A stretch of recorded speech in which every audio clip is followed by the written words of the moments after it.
안에서 차 문을 열기 위해 손을 뻗을 때 여러분은 그게 어느 쪽 손이든 손잡이에서 가장 가까운 손으로 문을 열 가능성이 높아요. 그걸 여는 더 안전한 방법은 다른 손으로 여는 거예요. 여러분이 아니라 바깥 사람들에게 안전하죠. 뻗으면서 여러분은 상체를 돌릴 수 있어요. 이를 통해 백미러를 지나 반대편까지 시야가 확실히 확보돼요. 이렇게 하면 어느 방향에서든 빠르게 다가오는 자전거 탄 사람이나 다른 행인들을 조심할 수 있어요. 이 문 여는 방법은 더치 리치라고 불려요. 네, 네덜란드에서 유래되었어요. 그곳에는 자전거가 아주 인기가 많아서 자동차 사고를 줄이기 위해 수십 년 전에 이 방법을 도입했어요. 다음에 문을 열 때는 네덜란드인처럼 생각하세요. 정기적으로 점검받기 위해 서비스 센터에 차를 맡겨야 하지만 엔진에는 여러분을 위해 색상으로 구분된 구분이 있어요. 오일 계량봉, 오일캡, 냉각수, 브레이크 오일, 워셔액 등은 모두 각기 다른 색으로 되어 있어서 자동차 안전 유지를 위해 뭘 리필해야 하는지 쉽게 식별할 수 있어요. 엔진의 나머지 부분은 무색 상태로 남아있고 그건 정비사가 점검하게 따로 되어 있어요.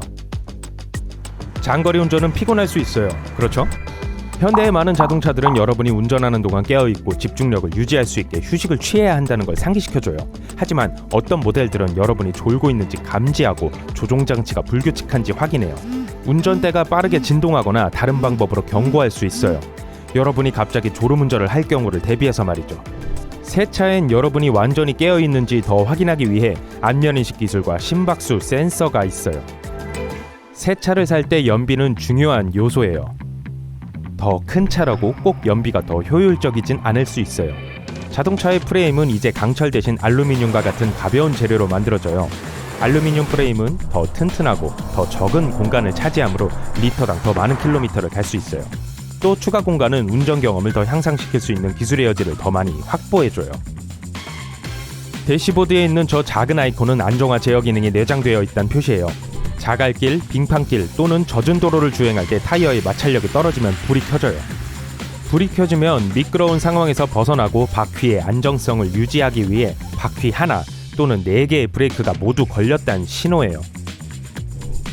여러분 차에 안정화 제어 장치가 없을 수 있지만 빙판길일 때 경고해주는 등이 있을 거예요.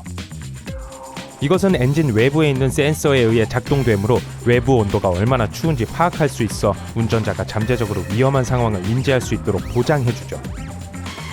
많은 운전자들이 도로에서 지시등이나 신호등을 켜는 걸 무시해요. 아마도 마지막 순간에 차선을 변경한다거나 단순히 잊어버려서겠지만 많은 사람들을 짜증나게 만들죠.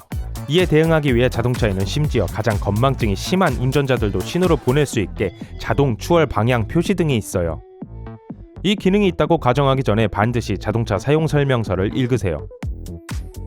핸즈프리 트렁크를 사용하면 차 쪽으로 걸어가는 동안 원하는 만큼 짐을 들 수 있게 해줘요.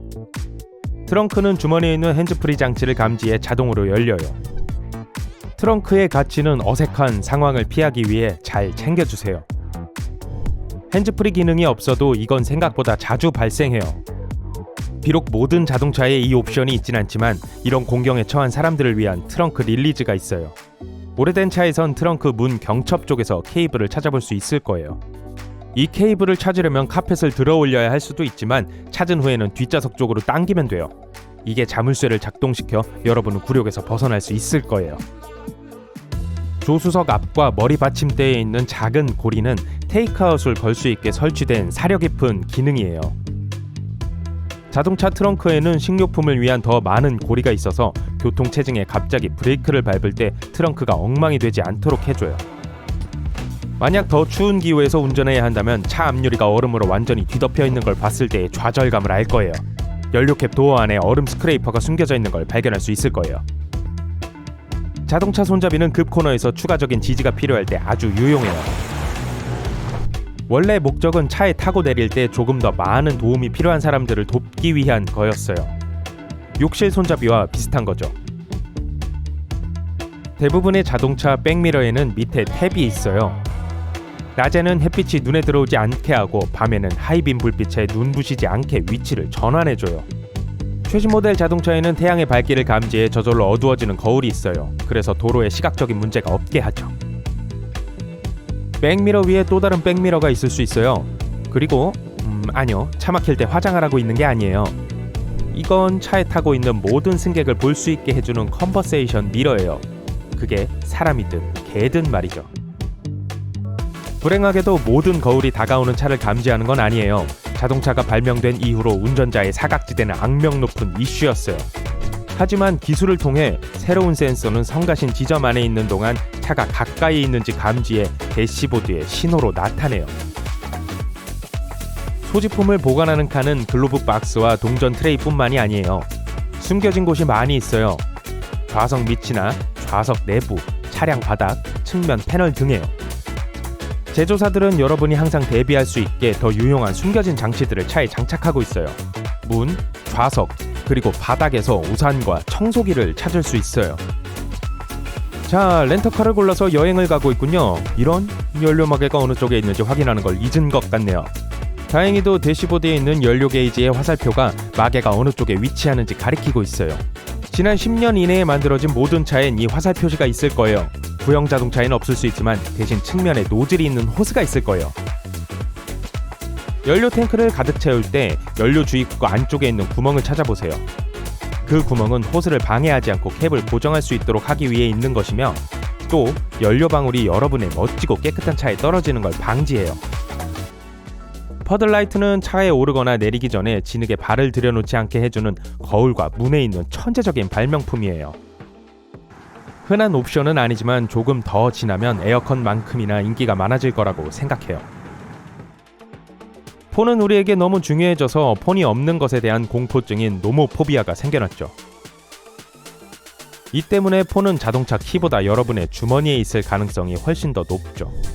노모포비아를 이용해 휴대폰의 앱으로 잠금을 해제할 수 있는 자동차를 개발했어요. 차 안에 열쇠를 넣어 잠그는 시대는 곧 끝날 거예요. 자동차 타이어가 압력을 잃어가고 있는 걸 눈치채지 못했다면 하룻밤 한 차례의 차가운 소리로 그게 심각하게 바뀌어 있을 수 있어요. 공기가 충분하지 않은 타이어는 펑크가 나기 쉬워요. 2008년부터 자동차에는 타이어 공기압을 올려야 한다고 알려주는 센서가 제공되어 왔어요. 어떤 차들은 심지어 어느 특정 타이어가 펑크 났는지를 보여줄 수도 있어요. 차 안쪽에 있는 주변 조명은 밤에 멋져 보이죠. 그건 옵션이지만 더 나은 방향에 영향을 주는 아주 유용한 옵션이에요. 또 주로 어두운 곳에서 운전하는 동안 안정감과 편안함을 제공해주죠. 어둠 속에서 운전하다 보면 후면과 전면의 추가 조명이 안개가 꼈거나 습한 환경에서도 사용돼요. 운전자뿐만 아니라 또 다가오는 차들이 여러분을 볼 수 있게 도와주죠.